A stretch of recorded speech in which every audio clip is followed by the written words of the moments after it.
video, I'm going to show you some strategies for making your bassoon reed less resistant and easier to play. And I'm going to show you the tools and the supplies that you need to do this, which there aren't very many and they're not too expensive to purchase. If you're new here, my name is Dr. Natalie Law and I'm a professional bassoonist and bassoon teacher. And I love to help people just like you learn how to play the bassoon and become confident playing this instrument. I offer a lot of free resources on this YouTube channel and on my website, including a fingering chart with fingerings that I use and recommend for students, linked down below. So for a resistant reed, you need a pair of pliers, a small pair of pliers will do, and you need sandpaper, 220 or 400 grit is good. And if you want to level up your ability to adjust the reed and make it less resistant, you'll need a mandrel and a reed knife of some sort, and you'll need a plaque. Now this plaque that I have is a contra plaque technically, and it's quite large compared to the reed, and you don't necessarily need a contra plaque. You can just get a regular bassoon plaque. Either will do. I just happen to use a contra plaque. So these are the tools that you need if you want to adjust the resistance on your reed. So the first thing that I always teach with resistance on reeds is that you can make adjustments with the pliers by adjusting the wires. And this is a nice thing to start out with because you can always undo what you do or adjust on the wire. So it's a good place to start. So the first thing you want to do is make sure that your reed is soaked, because you don't want to accidentally crack the reed if you're trying to adjust it when it's dry. So let it soak for a couple minutes. Then you can adjust the top wire here, or the first wire. This is the wire that's closest to the blade of the reed. And what this will do is when you adjust this, say your reed tip looks like this, which is quite an open reed tip. When you adjust the wire by squeezing from top to bottom, you should see that reed tip start to close. And when the reed tip starts to close, that means that the blades are closer together so they don't have to work as hard to vibrate.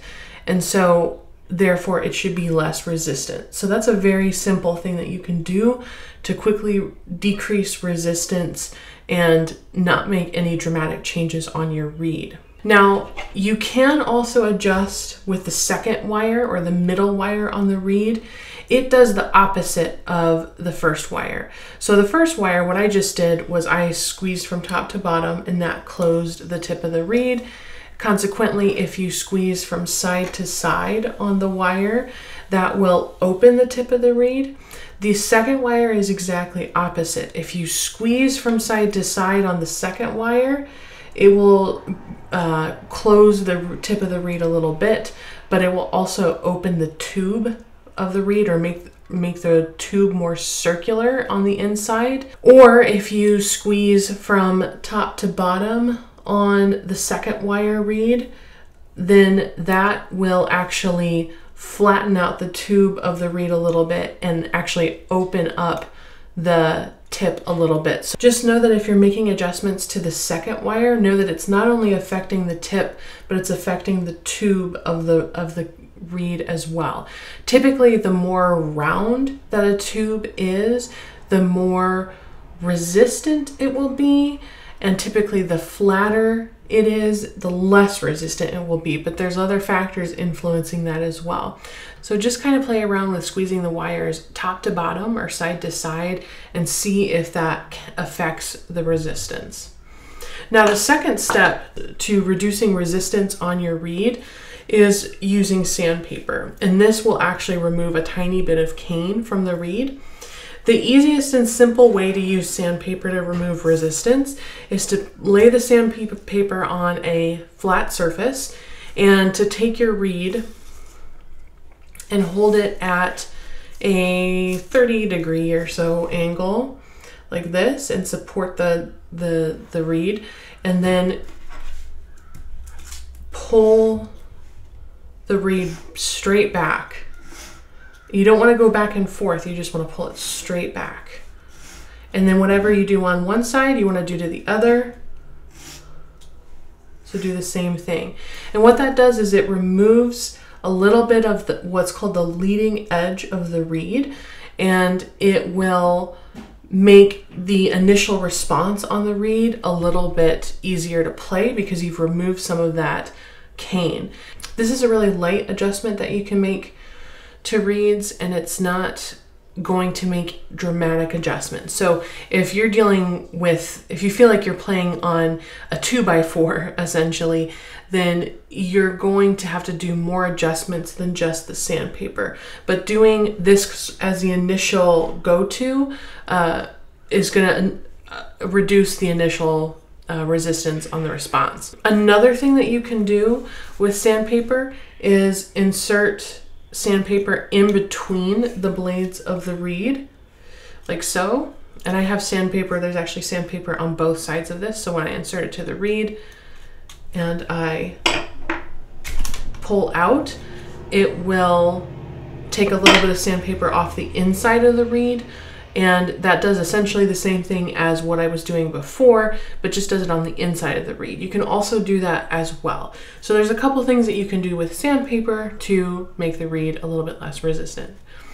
Now, if you've adjusted the wires and you've done these couple tricks on sandpaper, the next step to reducing resistance in the reed, if it's still not quite where you want it to be, is to move to the knife. Now, if you don't feel comfortable using a knife, or if you feel like you're still struggling with sandpaper and pliers, I don't recommend using the knife. But I want to show this to you in case you do feel like you want to take this step. We want to make sure that we're supporting the reed with a mandrel, holding mandrel. And again, I will link down to all of these products in the description if you need to purchase them yourself. So the mandrel supports the reed by being inside the tube of the reed. It supports it so that when we're making adjustments and putting pressure on the outside of the reed, it's not going to crack or crush the reed in any way. And then we want to put the plaque, and again, this plaque is a contra plaque, so it'll, if you get a regular bassoon plaque, it'll be a lot smaller than this, but I just happen to use a contra plaque. You insert the plaque in between the blades of the reed, and now we're set up to be able to use the knife. Now, scraping with a knife is a whole art form in and of itself. You want to, so if you're right-handed like me, you would want to hold the mandrel and the knife in your left hand to support it, and then you're going to use your right hand to scrape. The important thing is that you use your left thumb as the support and you scrape from there, and that way you're putting pressure against your thumb and then you're just gently scraping. There's a couple areas on the reed where you could scrape to remove resistance. If you are dealing with low note resistance, where your low notes, say F at the bottom of the bass clef staff down to the lowest part of the register, is not responding very well, but the rest of the register is, I would just focus on the back portion of the reed. And you never want to scrape on what's called the spine, which is the very center of the reed. If I were to draw a line straight up and down, you want to avoid that because that's sort of a structural importance to the reed. And so we're going to scrape towards the back third of the reed, closest to the collar, closest to the wires, and we're going to scrape in the what's called the channels, which is the side on either side of the spine. So using that knife technique, what I'm going to do is I'm going to start on the right hand channel over here. This is my right hand channel, and I'm just going to remove a little bit of cane.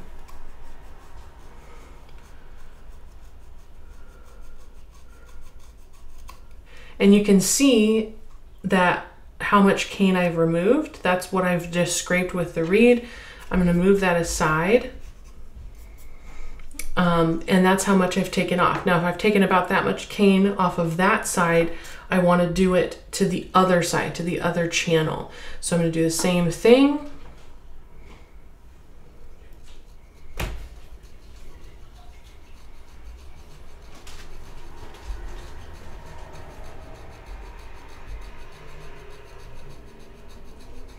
And you can see how much cane approximately that I removed there. It's similar to the other side. I'm gonna get some of that residual cane off. Now, everything that I just did to this side, I want to do exactly to the opposite side, because the key with reed making is balance. We want to keep both blades of the reed balanced. So I'm not going to make you watch me do that again, but I'm going to scrape the right hand channel on this side and the left hand channel on this side, just in the back sort of third of the reed. And this again is going to help ideally with low register response. And after doing about how much the scraping that I just did, you want to test the reed and see how well it's doing. If the reed is still pretty unresponsive in the low register, I would keep going. I would do a little bit at a time, test the reed. A little bit at a time, test the reed until it starts to feel a little bit less resistant. And if you ever feel frustrated, like you're not making any progress or it's not working, just stop what you're doing and come back to it later. Because it's really easy, especially with the knife, to over scrape and take off too much cane, in which case then you can't put the cane back on if you've taken too much off. So just do a little tiny bit at a time, whatever you do, and test it as you go. That's small baby steps is the key. Now, if you feel like the reed is not very responsive in the most of the registers, say it's not just the low register, it's kind of everything, and you've already taken that sandpaper off the tip, you can go a little bit further with the sandpaper, and you can actually take a little bit straight off the leading edge of the cane here with the knife. So what I'm going to do is I'm going to be supporting the reed with my left hand, and I'm going to be scraping straight down onto the plaque and kind of wipe it away as I go. Just, if you hear that little sound, that's a good sound, because that means the knife is coming off on the plaque, and so it's removing that very leading edge. Do the same thing on the other side.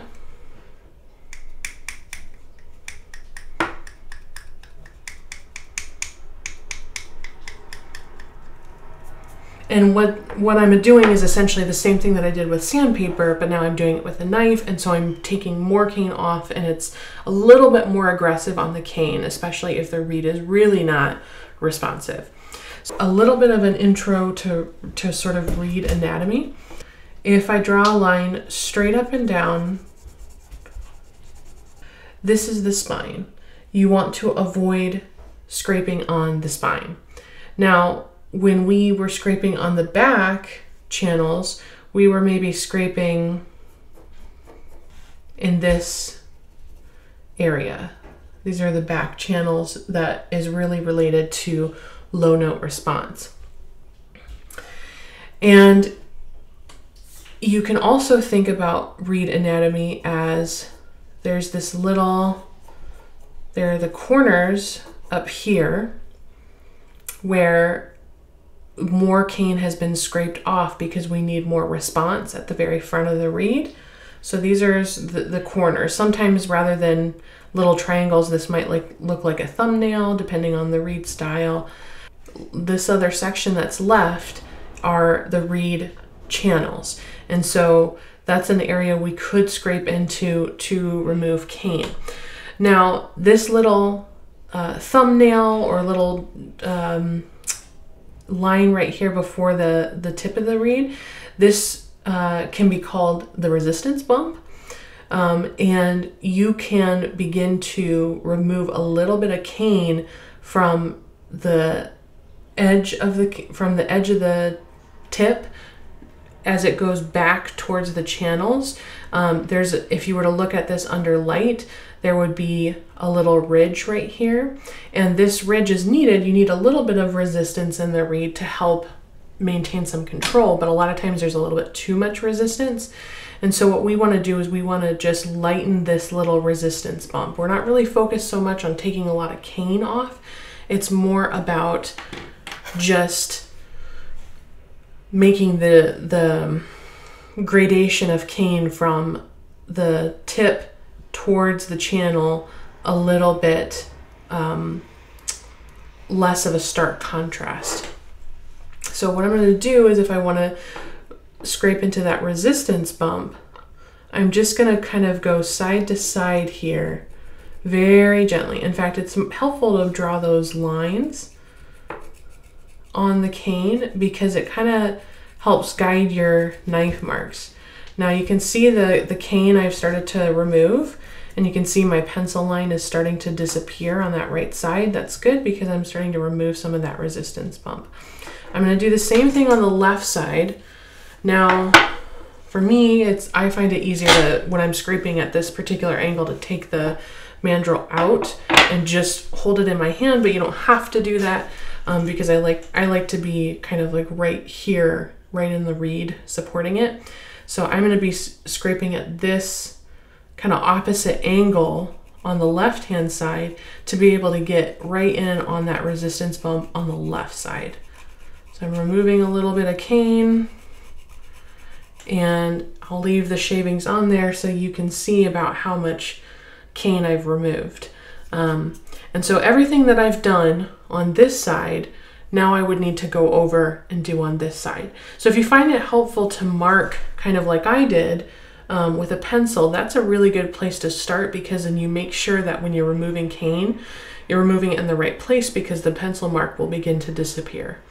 So again, if you feel like the sandpaper hasn't made much of a difference, you can take your knife and remove a little bit of cane right at the leading edge, the very tip of the reed, to reduce the resistance. If you feel like the low register is not very responsive, but the rest of the registers are fine, you can focus on the back sort of third quarter of the reed here in the channels, but again, don't touch the spine because that's a very structural part of the reed. And again, if you feel like the reed is generally not very responsive and you've already taken some off the tip, you can start going into this little sort of resistance bump right here. And I want to stress again that you want to move slowly, and you want to do just a little bit of scraping at a time and then test it. A little bit of scraping at a time and then test it, because you don't want to over scrape, especially on a reed that's already been finished and you're just trying to make some small adjustments. It's very easy to go too far. So pay attention to how much cane I removed from my reed. That's about how much cane, just that little bit of shavings, that's about how much cane I'm removing on a finished reed to start to make adjustments. And I'm not removing a whole lot more than that. So pay attention to that and just go slow and test as you go. If this video was helpful for you, please make sure you're subscribed to the channel, give me a thumbs up, and comment down below what sorts of issues with resistance have you had with your reeds. Have you been able to overcome those issues with maybe some tips that I shared in this video, or maybe some other strategies that you've used with reeds? I'd love to hear about it below.